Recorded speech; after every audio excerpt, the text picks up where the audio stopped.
welcome to everyone. Welcome to the Ladies Lounge. Let's wait a few minutes to see how many more people will clock in. Clock in to the Ladies Lounge here at the Sanctuary of Praise and Worship Center. I am your host, aka MCA Aldridge or Pastor Michelle Aldridge. Let's just wait a few minutes as we get some more people to come in. We are just waiting for everyone to clock in or log in.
Welcome everyone to the Ladies Lounge. Well, I am here in New York, and as you know, it was a very stormy day. Stormy day here in New York. Oh my gosh. My tomato plants, which are in pots, they fell over, knocked over. But I did pick some of the tomatoes before that happened. Some of the tree branches came down. I don't know what local area you guys are in or on, but we have had some kind of a storm here in New York, and currently I think it's still in effect because I think what happens, as we know, in a storm with a hurricane, you have the first part of the hurricane, which is boisterous winds, and then it calms down, which is the eye of the storm, and then it starts again. Everything starts all over again. So that's where we're at now. We're at the calm point, I believe, of the hurricane. So where we have the sunshine, because the sun is coming out now, and we know it's going to come up again. So, here at the Ladies Lounge, it is not just for ladies. Hallelujah. It's not just for ladies, because at the Ladies Lounge, we know we're here to learn, we're here to lull, and we're here to laugh. But even though it's a ladies' lounge, men also need to learn to lull and to laugh because laughter is a good medicine, and we all need to learn something. As I always say, the day we die is the day we stop learning. So, today we have here on the Ladies Lounge none other than the famous brother of mine. The famous one. He's the famous one in the family, okay? He's the famous one in the family. My own brother. Oh my gosh. My brother, Carl. Okay. Are we going to do the full names today? Carl George Rennick Aldridge. And I know he's going to say my full name. So he is our guest here on the Ladies Lounge. Of course, he was supposed to be here 2 weeks ago, but I had made a little bit of a issue with the Zoom account, which I didn't do a couple of switches, which I was supposed to do, which I found out afterwards. But God is good nonetheless. Hallelujah. So we have him right here, okay? As everybody knows, he is my brother, same mama, same daddy type of brother. And we know that although he is my brother, he is a financial advisor with over 20 years industry experience. He has worked for major financial institutions and currently focuses on helping individuals to meet their financial goals. Okay? He holds a master's degree in financial management as well as various professional certificates and licenses. He has written for magazines and appeared on various financial programs in the electronic media. So some people from Jamaica remember when he used to come on, when he lived in Jamaica, he used to come on the different shows talking different financial stuff. And now he resides in the on the outskirts of Toronto, Canada, right, Carl? Right? Yes. I don't think you're still muted, you're unmuted. So he lives in the outskirts of Canada. I am the child, the baby. Well, they still, all of them still calls me their little sister. So I follow him. Okay. So he is my brother. We growing up, as I said before, we were partners in crime. Carl, Peter, and I. This is when we were before we got to teenagers, okay? Because when kicked in, it was a different story. But we were all partners in crime, okay?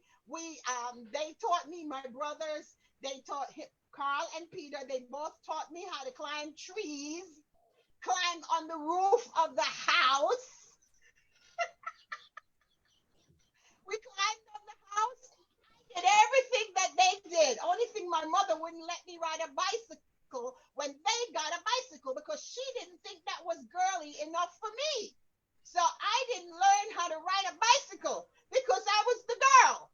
Okay. But they were my playmates, my defenders, my protectors, my teachers. And now my brother is a financial advisor, and he's here to teach us, all of us here on the Ladies Lounge. So I welcome each and every one of you here. And now I'm going to turn it over to my brother, Carl George Reddick Aldridge. Thank you, Michelle Charmaine St. Helen Aldridge. Okay, it's my pleasure to be here with your viewers and your members, and I look forward to the opportunity to have a spirited discussion, if possible, about these factors, because you know we all need to have some knowledge of our finances. It's not a lot of people don't like talking about it because they believe their money is their private business. But even though that is true, we need education. So we shouldn't be afraid or ashamed to get information and to learn about how best to manage money. And this is one of the failures, I think, of the school system universally, is that it does not teach as a core curriculum uh, item, and this to my mind should be taught in high school, how money is to be managed. So because the school system doesn't do a good job, in my opinion, I mean, at university level, they go into some discussion, but I'm saying it should be done earlier because it applies to everyone, whether you're a doctor, nurse, teacher, in finance, accounting, whatever you're in, everyone needs to be able to manage their money. So because we didn't do it early enough, a lot of these things we are now having to learn and to discuss. And I'm happy to do it. That's part of what I do. So what we want to do today, I want to talk about the power of compounding. Can I ask you, is it possible for me to share my screen? Is it possible to share my screen? I'd like to share my screen if possible. let me try to share my screen. I'm gonna share my screen, and can you see it? No, I don't think you can see my screen yet. Can you see it? You are? I'm not hearing you. You're muted. Go ahead. Yes, yes, I can see your screen. Yes, Perfect. yes. Perfect. Perfect. So what we want to talk about today, the heading for today is pillars of long-term financial planning. And you know, I've already gone through, these are the things I want to talk about today. And I want to talk about the power of compounding, risk and return. What are those concepts? Risk and return, insurance in retirement and long-term financial planning, understanding tax deductibility, what I'm calling TFSA and RRSP. I'll explain those later, comparing them, and then we'll have some conclusions. And if possible, we'll try to take some questions. So, you know who I am already. I won't go into this one too much, but this is the key one I want to spend some time on right now. The power of compounding. Power of compounding. The power of compounding. Now, imagine a situation where, look at this column here, years, and we're investing, let's say, $10,000 at 10%, and we're making annual contributions of $600, and our total contribution over here is the figure you see on this column here. For the year, we're looking at $10,000 at 10%. We're looking at a $600 annual contribution, right? And then we are looking also at the total contribution figure at the end of a particular period of time. So what are we saying here? What we're saying is, okay, so let's look at this column. This is the simplest column. Let's say at the beginning of year one, which is year zero, end of year zero, I invested $600, and my rate of return is 10%. Okay. After 1 year, clearly that's 10% on 600,000. That's 10% or $60. After 5 years, that money becomes $4,029. And I've only made a contribution of $6,000 or $3,000, because that's gonna be the 600 per year times 5, which is 3,000, right? So I have 600 to start year one. I'm ending year one with 660. I'm ending year 5 with $4,029. And you see, after 10 years, I will have a total of $10,518, but I've only contributed $6,000. So look at this. I've only invested $6,000, and that $6,000 is worth $10,518. And the principal continues to year 15 and to year 20. The gap widens. So after 1 year, I only have a difference of $60, positive $60. And after 10 years, I have a positive difference of $4,500. Okay. And here at year 20, I have how much? That's 20,000, roughly $25,800 I have extra over what I've contributed. What is accounting for this? It's compounding. And compounding is earning interest on interest. So this is what we mean when we say your money works for you. So the interest that you earned in previous years, that interest earns interest without you even putting in any more money. So it's an important principle to understand. I will agree that I've made certain assumptions. One assumption I made is that we are earning a level 10% per annum. And I'm also assuming that there's no tax on the income earned. And of course, yes, the funds are received into the account at the start of the year. So those are three assumptions that I'm making. But my principle is still true. I've only done these to simplify the whole example and illustration so you understand what is going on or what I'm saying. So again, if I agree that the 10% might be a major assumption that I'm going to earn that consistently over 10 years, but if it's even less, the principle is still the same. I am going to be earning interest on interest, and that is the power of compounding. So what can we take away from this? We can take away from this that over the long term, if I am disciplined in my savings, I can achieve a significant amount of return over a period of time. And the longer the funds stay in the account without my being tempted to spend it on something I don't need to spend it on, is the more it will benefit me. So it's absolutely important that we have, as individuals, and I mean this for all of us, that we have discipline in our spending.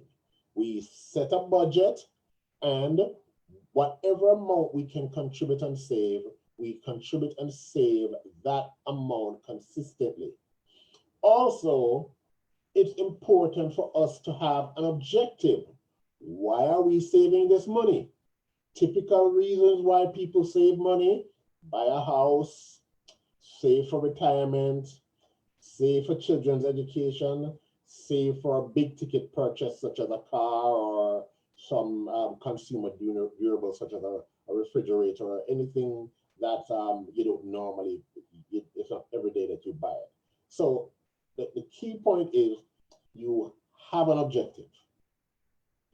When you have that objective, you set a time period to achieve that objective. And based on your budget, you do a disciplined saving. Very often I see people start to save towards a goal. The money is growing and it's looking more and more handsome, and they keep thinking about it. And eventually they get tempted and they pull the money out. So I'm emphasizing discipline, I'm emphasizing having a plan, I'm emphasizing having an objective for the money. And this is something that we should all try to strive for. Okay, now another concept that we need to be aware of is risk and return. Risk and return are two sides of the same coin. If you want a higher return, generally speaking, in the financial markets, you're going to have to take a higher level of risk. And risk is sometimes defined as the volatility of return. Now, what do I mean by that? I mean, yes, it might be up 10% today, but then you hear that it's down 5%. And when you look at it on a graph, you see the line, the return line, looking very jaggedy. That's essentially what we mean when we say it's an investment is risky. Now, generally speaking, the higher the return you want is the higher the risk. The higher the return you want is the higher the risk.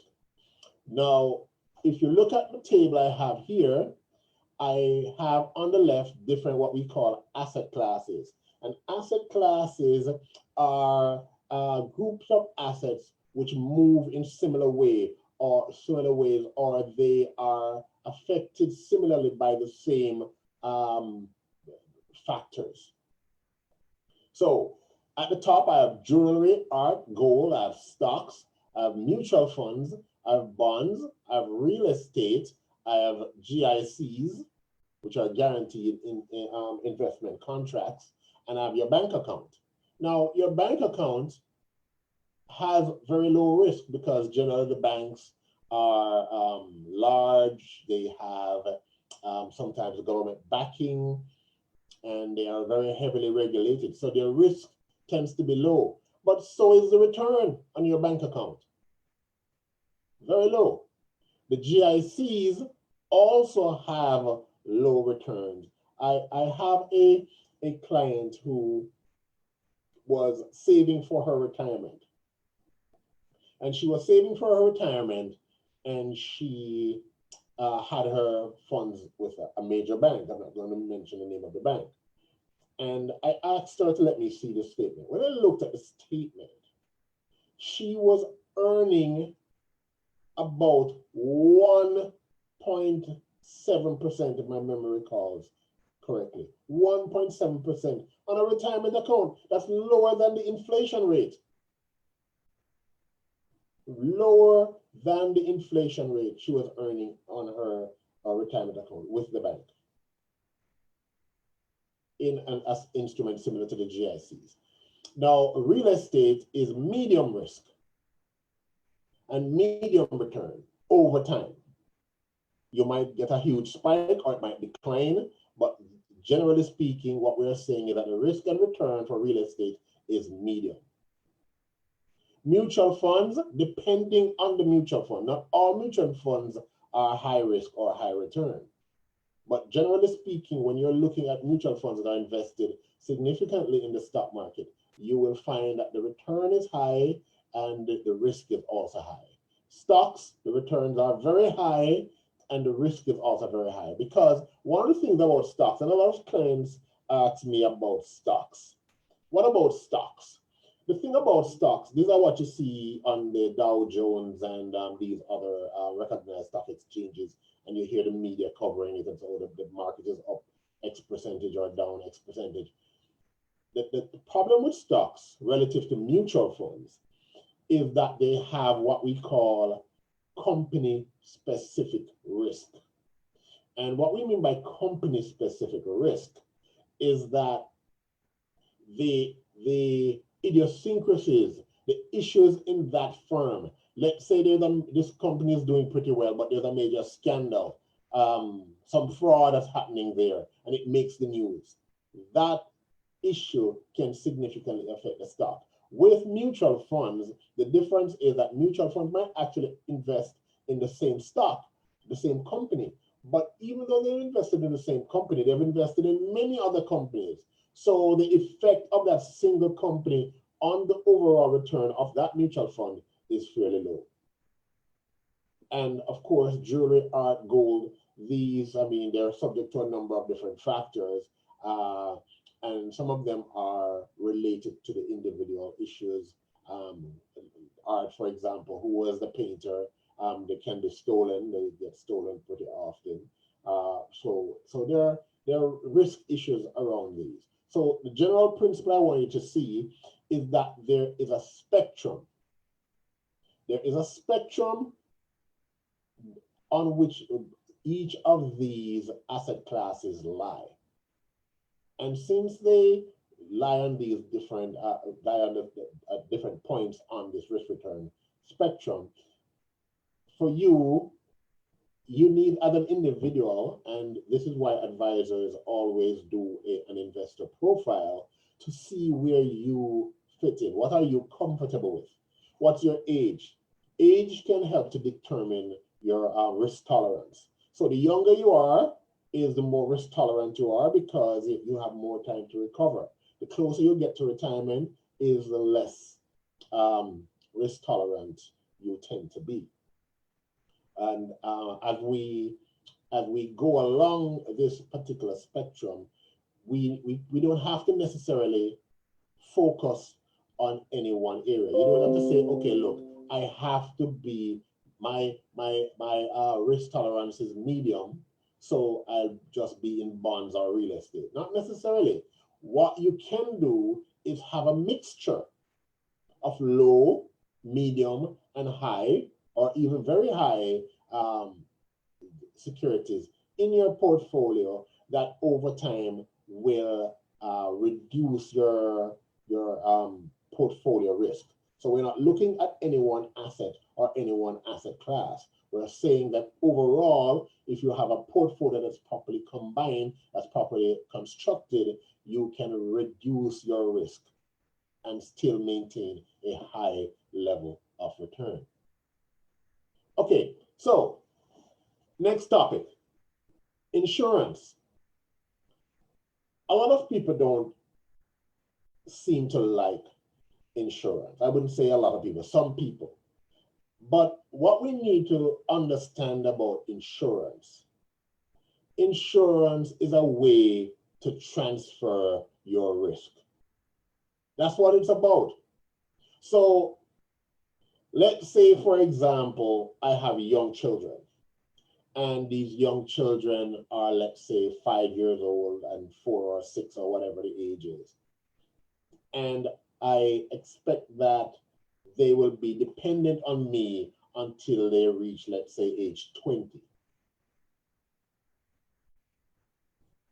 If I were to pass away in that period of time, that can have a significant negative impact on that child's well-being. So I take out insurance on myself so that in case I pass off during the period when they need me, then there will be funds to take care of them.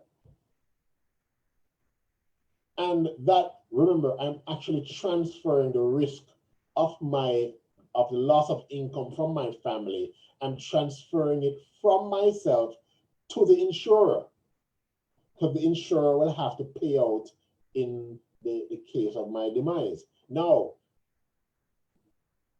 that passing on of the risk cannot be free. The insurer must charge you what is called a premium. Another reason why people might take out, let's say, life insurance is, let's say you own a home and you still have a mortgage on the home, but you would like your family members to be able to keep the home after you pass on. Then you take out an insurance policy that in case of your demise, the policy will more or less cover the mortgage balance, and you clear the mortgage. You clear the mortgage. And when you clear the mortgage, then they'll have the house free and clear. For those reasons, there are reasons like that why you want life insurance. Some other important points about insurance is that it costs more as we age. So the closer we get to, let's say, age 100, is the more it's going to cost. Why? Because the insurers, using their actuaries, have mortality tables, what they call mortality tables. And in those mortality tables, they roughly know when you are going to die. They roughly know, based on population averages, they can estimate when you're going to die. And the older you get, if the closer you get to that date, then it's more likely that they will have to pay out. So the premiums actually get higher every year. Every passing year, your insurance premiums get higher. Okay?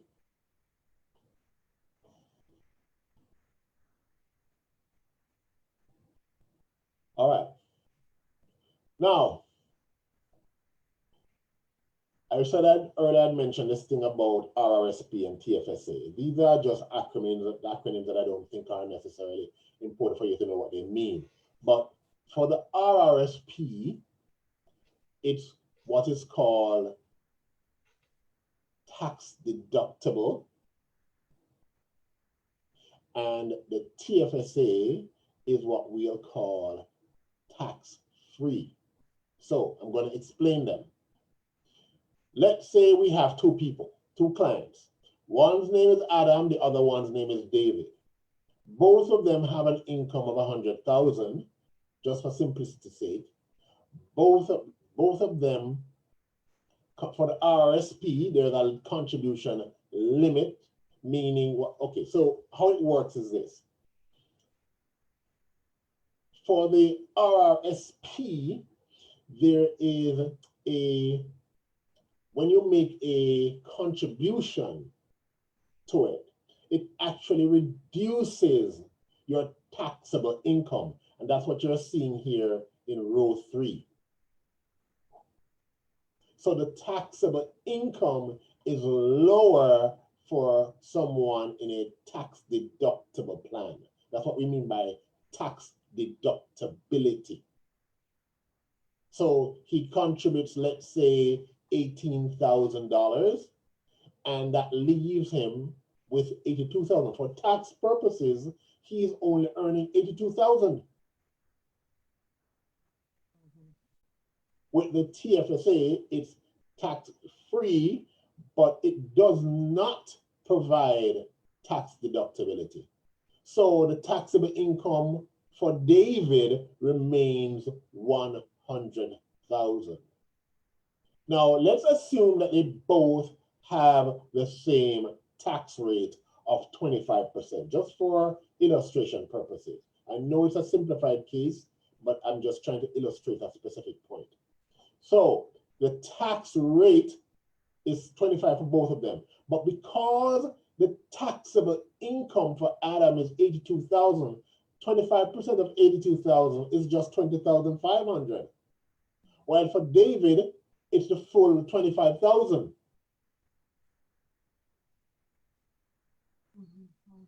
So the net income, because he has contributed, he has paid this, Adam has paid this amount in his contribution to this tax deductible plan, and he has paid. You're not commenting much, Alicia. He has both pages, please. He has, his tax rate is 20,500. That's the amount that he's paying in taxes. His net income after tax is 61,500. While for the TFSA, which is not tax deductible, is tax-free, he will earn, take home a net income of 75,000. So essentially what's happening is that this person, Adam, has contributed more to his tax deductible plan than what's allowed for David in the tax-free plan. The net wealth, however, even though this person has more net income, the net wealth of this person is higher. Why is the net wealth of this person higher? It's higher because he's adding this figure and he's adding this figure, the 18,000, to get his net wealth of 79,500. And David, who only contributed 5,500 to his tax-free plan, he is going to have just the 75,000 in net wealth. So the difference clearly is the fact that for this one, the $4,500 is greater. And the reason for that is because of the lower tax rate. That's the difference. Now, let me go into a little bit more detail about a tax deductible plan and a tax-free plan. Do not focus too much on the names that I have here, the acronym names I have here. The difference is both of them, when you contribute to both of them, you will have the ability to earn income tax-free within the plan. So any money you contribute to both the tax deductible plan and the tax-free plan, the income inside there will be tax-free. However, there's a difference. The tax deductible plan, when you start pulling money out, let's say at retirement, when you start pulling money out at retirement, what will happen is that you will have to pay income tax on the money you're taking out. Yes. And you're saying, but that's not fair. But I did. So what's the benefit for me for putting it in and not paying tax? There are two benefits for having it in there. One, You've put in more money inside of this tax deductible plan. And because you put more money in the tax deductible plan and it's all the income it earns is tax free, it will grow faster.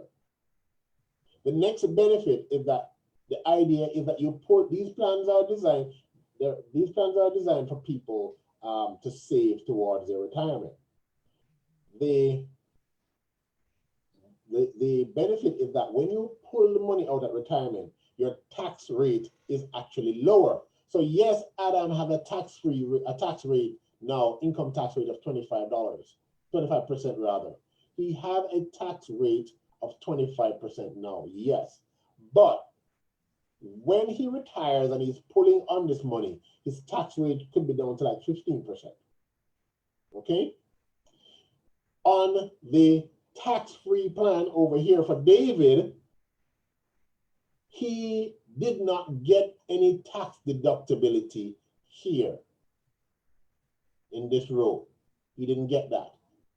And he paid the full amount of income tax. And because he paid the full amount of income tax, this money that he earns in the tax-free account, he will be able to pull it out without any tax implications. There are no tax implications for him. And what I've found with clients is that because there's no penalty for pulling money out of the tax-free account, what tends to happen is that they get tempted. Oh, I want to redo my kitchen. I want to go on vacation. So very often clients are tempted to pull money out of their TFSA or their tax-free account. Okay? All right. Right, so we spent some time talking about that already. Okay, and I spent some time talking about this as well in terms of the difference, which is better. I wouldn't say any of them is better. The tax rules in our various societies change from time to time, but because those tax rules differ and change, it's hard to say if it's better to have one or the other. It's a controversial question among financial advisors. Some people say the tax-free account. Some people say the tax deductible account. Some people say, well, look, do a mixture. But generally speaking, below 50,000, again, it depends on your specific circumstances, and this is not any form of advice to you. It's just a general discussion. The objective ultimately is to minimize your incidence of tax. That's your objective. Generally, below $50,000, again, everybody's circumstances change, differ, and the tax rules change. So this is not financial advice. I'm just making a general discussion. We're just having a general discussion. Below 50,000, the TFSA is the most optimal way to contribute. Above 70,000, it makes sense to maximize your RSP or your tax-free, your tax deductible account, and put the extra in the TFSA. So below $50,000, I would say keep putting in the TFSA or the tax-free account. And that's basically it. Are there any questions, MCA? Okay, you can take me off the take us off the Okay, screen with that screen. now, Yeah, the shared okay. screen. Yeah, okay. So you can take us off the shared screen. Yeah. There are a few questions that did crop up. There are a few questions. Somebody was saying that their screen was blurry. Sometimes the internet connection of wherever you are can sometimes cause the screen to be blurry, but I am looking at two different devices right now. For those of you that are watching, I'm looking at two different devices. Ali, you don't have a blurry screen, right? No. So right now we have four different devices that's working. So check your internet connection, okay? So we have a few questions. First of all, the first question that we had was, okay, one of the things that I learned about financial investments was, and how to do excellent money management, was to have different types of savings accounts. Okay, so as you talk, well, at the church we talk about having goals. So there are long-term goals, which would be like retirement, or maybe you have what they call a bucket list, and you contribute to that particular bucket list. And you did make a very good point about having objectives and have a date or a deadline as to when you want to do this. So it's good for the young people. I know Shatara is watching. For the young people, she has a young son as well. To know how do they prepare for that. So one of the things I was taught, I don't want to go into it because you're the expert, that you have to have a long-term goal, and then you have to have your medium, like average goals, which could be, you want to buy a car or a house or something like that. Now, the bucket list would be to travel around the world, example, or to retire living fabulous.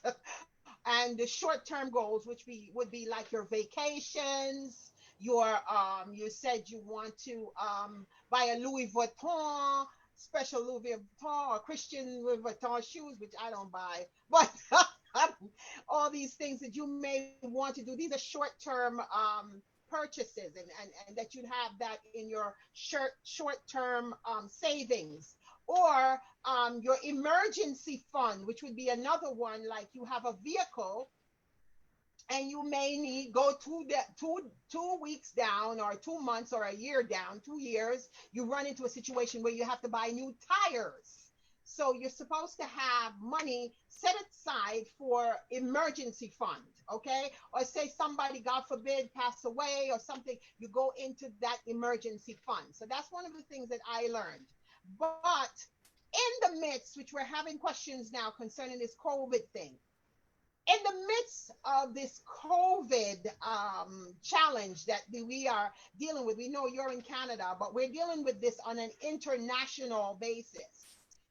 Of course, we know that Canada has made different stipulations and help for their people. But we're in the midst of a COVID pandemic. Some people may feel like, oh, I shouldn't really be working on this long-term goal or whatever. Let me just take care of the challenge that I have right now. Okay. So what would you tell the people about their goals that they may have set and the current pandemic?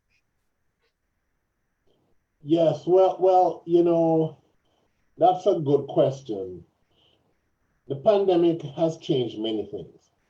And for everyone, I think for everyone on this planet, it has affected our circumstances. So, for example, let's say someone was saving for a disciplined enough and were saving towards a particular goal, but with COVID, they've lost their job. With COVID, they've lost their job. And because they've lost their job, they may have to have gone even beyond the emergency funds that they've saved. And they've probably gone into the funds that they were saving for their long term goal, let's say to buy a house. So there's going to have to be a reset for everyone. There is a reset for everyone as a result of COVID. COVID will affect all of our goals. Every goal that we have, COVID more than likely affects most, if not all, of our goals. So And guess what? We're not even out of it yet. We're not even out of this situation yet. So I would say our dates for whatever our objectives are need to be reset. You mentioned about traveling around the world. Who would want to travel around the world now with COVID all over the world? You know, it's hardly likely. People are afraid of even stepping outside their front door. So I would say with COVID, yes, definitely everyone's circumstances would have changed. Everyone will have to recalibrate their objectives and their deadlines.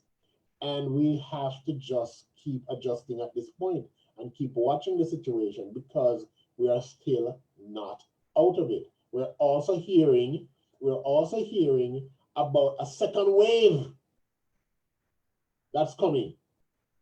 If a second wave comes, any objective, any new goals you set probably will have to be changed again.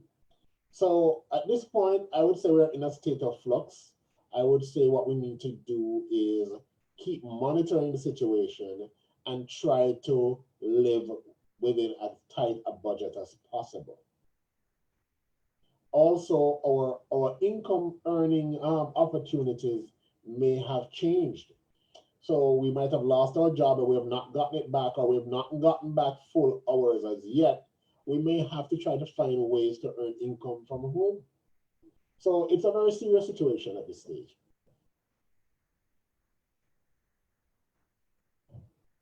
Okay, so basically you're saying that we have to understand now the traveling around the world would have been a bucket list. Okay, it's not something that people would say I'm going to make that my goal. That it was just given a hypothetical situation, but nonetheless.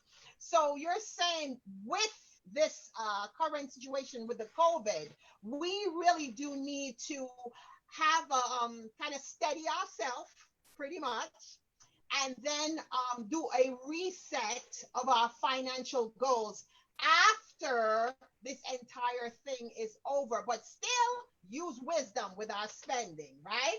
That's exactly what I'm saying. Yeah. Still use wisdom. Yeah. Okay. So that is very important that we to understand that we will have to reset because people are asking about COVID and what do we do now. So but we do have a couple of other questions.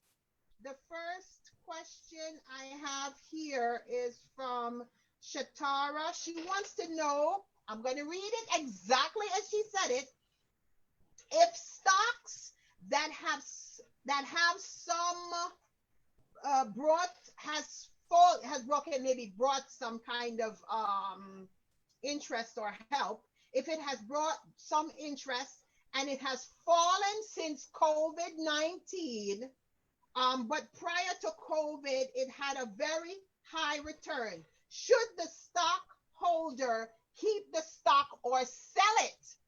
Excellent question. In finance, we have a concept called decision risk. And what decision risk is, it's making a decision to sell at the point when the stock is lowest and then it goes back up.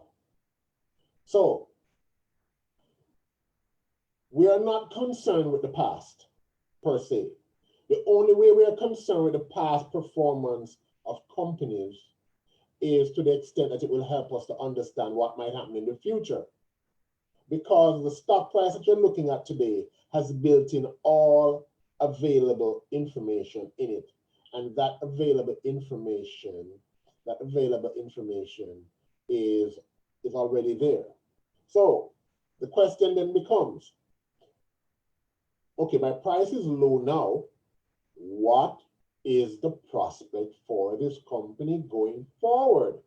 That's the real question. It's not what has happened in the past, it's what are the prospects for this company going forward. Because what causes stock prices to rise is earnings growth.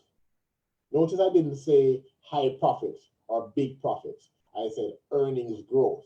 So my company could be earning just $1 million, and Michelle's company is earning $10 million, but my stock price can move more if my stock price can move more than yours if my earnings increase from by 50% from 1 million to 1.5 million, while your $10 million stock, it only went up by 10%.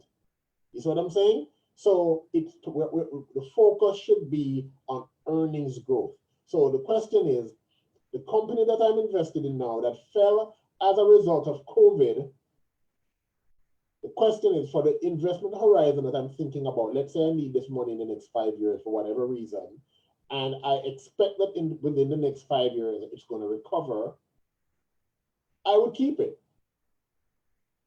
However, if I believe that as a result of COVID, this company over the next 5 years is not going to do well, then I may want to sell and buy something else which I think will do well or has better prospects over the next 5 years. So notice, I'm talking about earnings growth.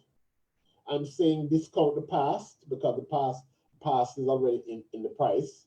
And I'm saying that we need to have our objective and our time horizon. That's the key. That's the key. Okay. So it depends on the particular security. Now, with respect to the markets, overall, let me speak generally about the markets. The markets have fallen significantly, right?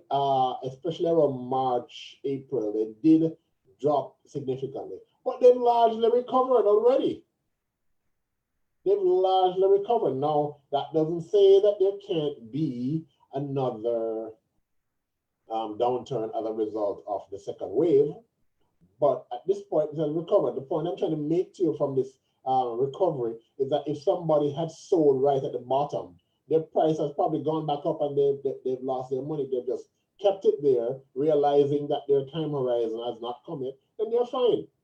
You know, you don't need the money right away. You won't need it for the next 5 years. So yes, it's gone down now. Another interesting thing is that we've seen significant dips in the stock markets over the years, right? We had the tech bubble, we had the 2008 financial crisis, we had 9/11, we had all of these different things. And if you look at the performance of the markets, right? If you look at the performance of the market, you will see that within a year or two, it tends to recover. It all recovers. So I would say you need to be careful about selling. It's a decision that you have to weigh a number of factors before you sell.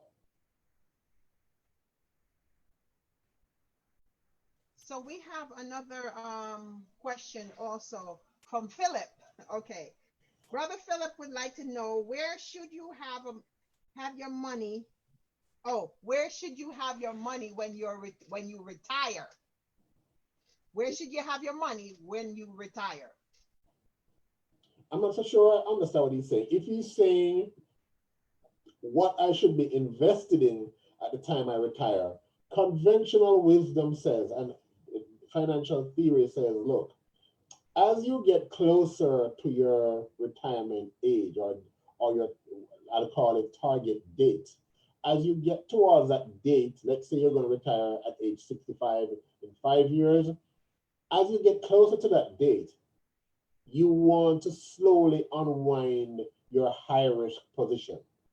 So the shorter your time horizon is, the lower your risk tolerance. The shorter your time horizon is, the lower your risk tolerance.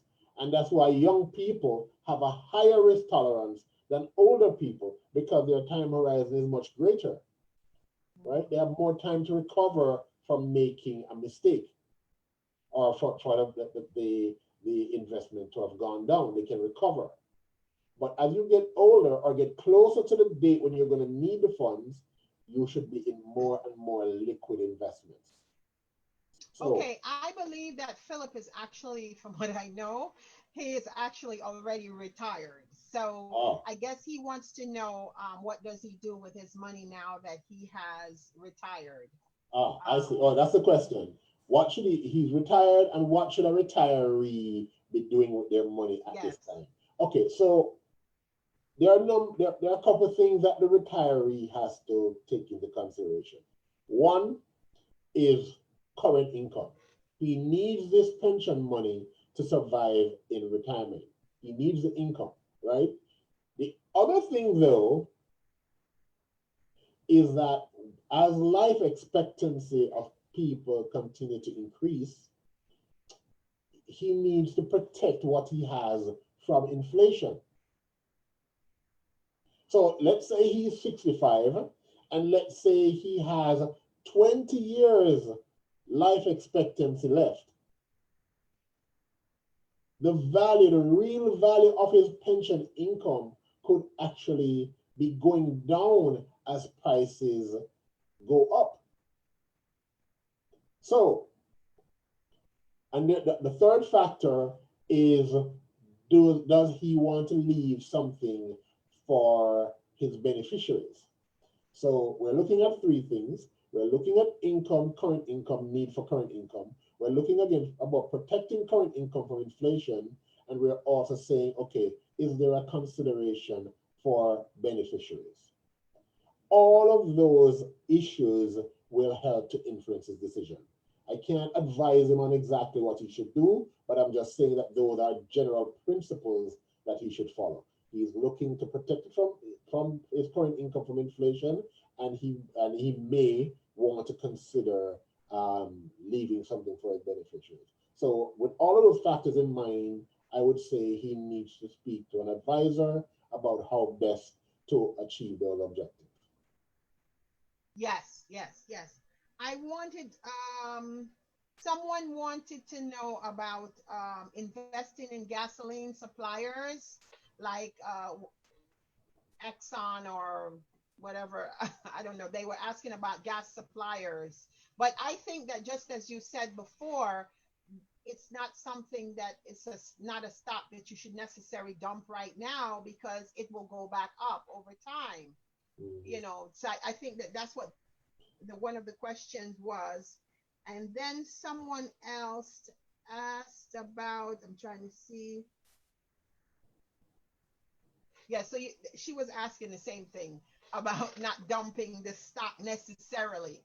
Right. Um, I did notice though that some of the retail stores here in the United States, they have closed down. A few of them, obviously, because we're in a pandemic and people are not going out, they're not doing this and that and the other as much as they used to because of the pandemic. Mhm. And some of those stores have closed, but some companies have thrived in the midst of the pandemic. For example, they talked about UPS. UPS has done it. Oh my gosh. After we reopened New York, I asked my UPS guy, I said, "Oh, is it better now?" He said, "No, it's worse." So he's saying that people are relying more and more on delivery, even though we are out of the pandemic. And of course, Amazon went through the roof, and so did Walmart, and those places that do deliveries that does have that branch of their business. But there are some companies, some large chain stores, some chain stores that have closed, and they're some of them are struggling, and it's obvious that they're struggling. Even I went to Macy's the other day, last week, and when I went to Macy's, there were things there that I would know would be like $80. It was 20 bucks. I thank God I didn't have that much time there, my brother, because I would have bought more clothes. I was call it that, put it like that. And I'm really trying not to run all over, but there are some stores that are thriving, and Macy's is a very large chain store, and they did it before we even had the pandemic. They were already struggling. So no, I go there. It's like a ghost town because people are not shopping as they used to. There are some lines of clothing companies. They have cut down on their the production that they have. So it's an understandable market. So we have to see some of it is common sense to see. Some of it is common sense. You see, UPS, UPS, lots of money. They're making money Mm-hmm. because now my UPS guy told me that they have deliveries in the morning and in the evening. And normally it was one guy. Now it's two of them together on the truck. It's so much work. And then he said it's like Christmas every day. Right. Yes. So, some things are common sense. We can see just by the news or when we look online on different things, we can see exactly what is doing well Yeah. or what we figure eventually will recuperate or will get better over time. And it's important for us to know, use our common sense and the Holy Spirit to guide us so we know exactly what to do. So, let me see. Let's see what else they're asking here. What about countries though? Some countries, we know that we have an international crowd. So some countries we find that their uh, the economy is not as good Mm-hmm. as it is here. And then they do not have, like what you were talking about with the tax, to be able to have savings bonds and those things that you can put away money for investment for your retirement and stuff like that. What about in a country where they do not have those things, 401k and all these Roth different things? IRA and Roth IRA. Right. How does a person that live in a country like that, or even people that are here in this country that work on a job that do not have this kind of savings set up, how would you advise a person? What is the percentage of their net pay that you think, if the person, of course, as you said, we have to be, it takes discipline, it takes discipline. So a person that does not have that available on their job, what percentage of their salary do you think that they should have set up for this retirement fund, etc.? Well, it depends.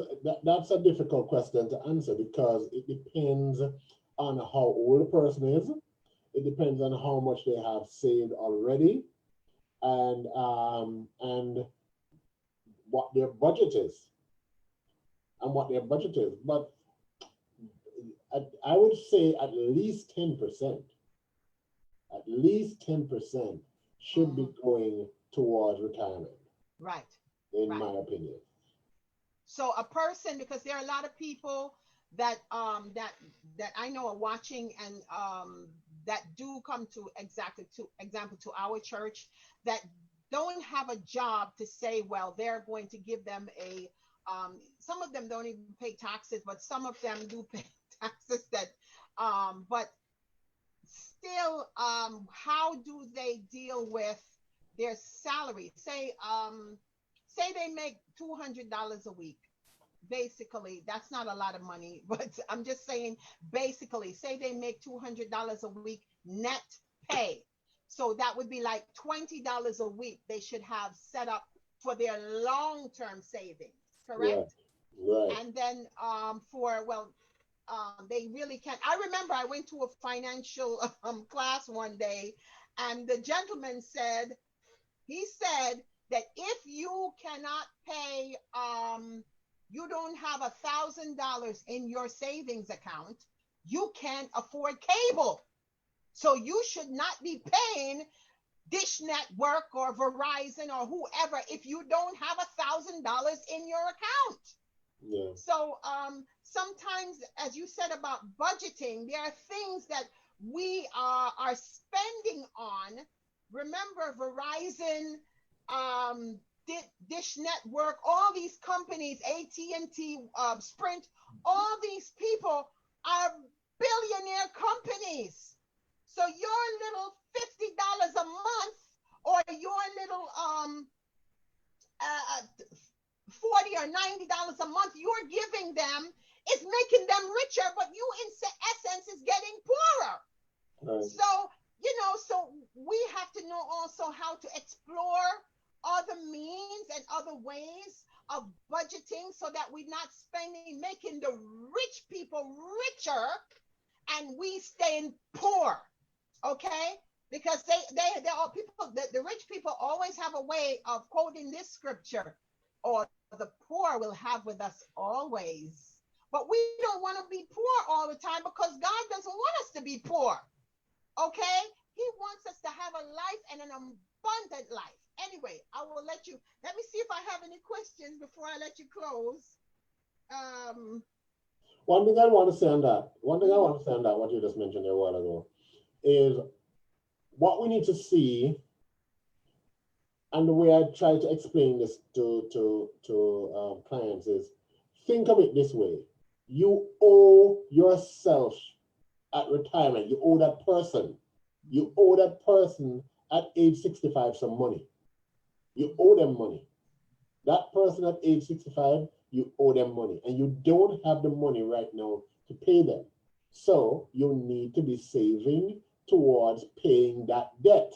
Yes. Yes. It's a real debt that you're going to have to face. Mm-hmm. So the best thing to do is to start saving as early as possible to be able to pay that debt. Mm-hmm. Yes. Okay. Okay. I am looking for any other questions, but I don't see any questions. It is very, very surprising. I do not see any questions from, okay.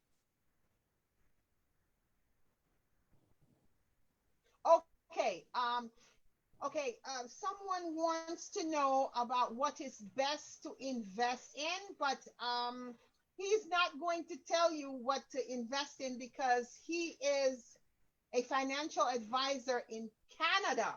Okay, but maybe you can give some general principles. They want to know about what to invest in. I don't know. I can't see all the questions here, but Right. Miller is sending them to me. Yeah, yeah. So again, the general principles. You need to have your budget. That's where you need to start. And when you have your budget, then you know how much you have available to invest. You also need to have an investment objective. What's the objective? Is it to save for retirement? Is it to save for a house? Is it to save for a child's education? What's the objective? When you have the objective, then you can get a time horizon. When you have if the time horizon is short, maybe it's let's say 1 year, then that will influence what you can invest in. You will be able to invest in less risky things. So for example, say someone had set a 1 year objective in January of this year. Okay, 1 year objective, meaning that by December, they're going to need the money. With COVID, what they've invested in, depending on what they've invested in, it may not recover in time, depending on what they've invested in. So we have to take it on a step-by-step basis, right? It has to be step-by-step. Budget. After you have your budget, what's your investment objective or your investment objectives? Your budget tells you how much money you have to save towards your objectives. When you have your objectives, it gives you a time horizon. When you have a time horizon, it tells you what level of risk you can take. When you know what level of risk you can take, then it gives you an idea of what kind of investment you can go into. Right. So I want to give you the principles instead of recommending anything specific. Yes. Okay. So it depends on what the time horizon is. If you want to do low risk, medium risk, or high risk, right? Yeah. Or very, because you said low, medium, high, or very high. Right. Right? 4? Yeah. Right. Yes. Mm-hmm. Okay. Yeah. It can be divided into more than that as well, but generally, yes. Mm-hmm. Right. Okay. So I think that just by watching the news and just by looking at what's going on, even just by seeing in the retail stores, whatever is going on, that lets you know. I got what she said. That lets you know, give you an idea of where your investments should be now, because Amazon came out how many years ago? Maybe 10, 15 years ago? Maybe 15 years ago? I don't even know how long, but they have really exploded. They changed their business model because if you remember, they were just selling books. Right. They were just selling books Yes. alone, and then they Yes. switched, and that's when the explosion took place. Okay. I forgot about that. That's true. Because that's where Ms. Miller used to get all her books from Yeah.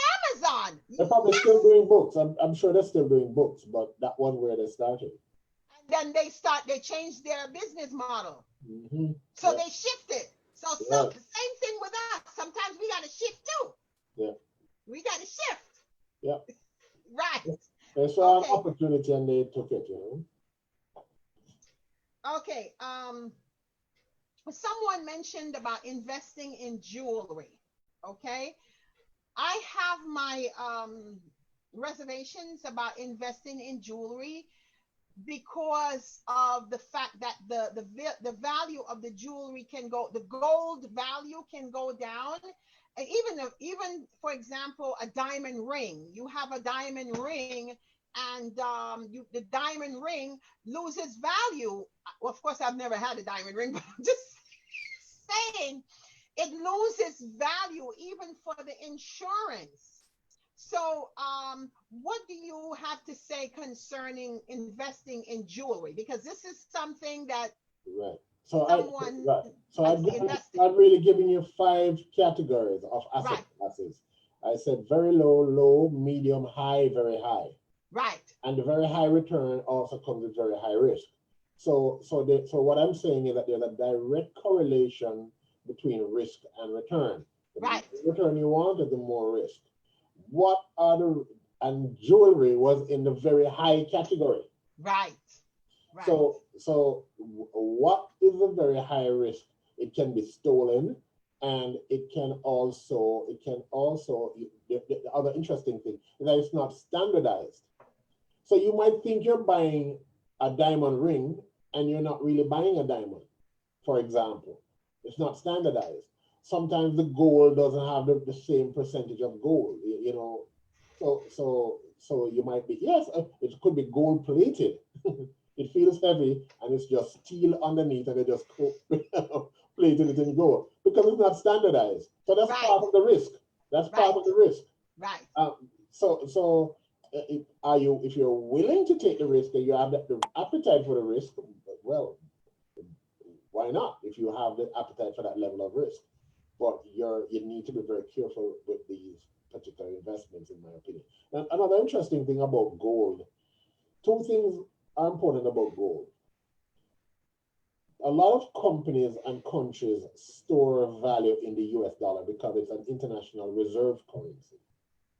And as a result, they'll have a lot of US dollars stored up. But if and when, and this happens from time to time, when confidence falls in the US dollar, a go to tends to be gold.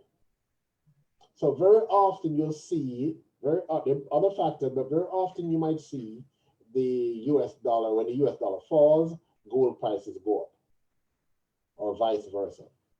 But yes, there's still a risk associated with gold because there are countries that have huge stockpiles of gold. right, And the reason why they keep these huge stockpiles of gold is that if they sell, it will cause the price to drop. But if the price keeps rising, then there's temptation to say, hey, we can cash in on some of this. And then so you're buying up the gold, and they have this huge stockpile. The price has gone up, and they just dump it out on the market, then your price tanked. right. So you have to be careful. Again, very high return, very high risk. Okay, okay, okay. Okay, so I guess I do not have any more questions from what I can see. right now, but I thank you so much. I know you're very busy. You work for a company as well as you work privately. Mhm. So I am very grateful that you decided to visit us here on the Ladies Lounge. Okay, now somebody says great information, Carl. Uh, do you recommend? Now, Philip, this is the last second now. This is Philip. He says, great information. Do you recommend having a stockbroker to buy stocks? No, Oh, okay. Okay.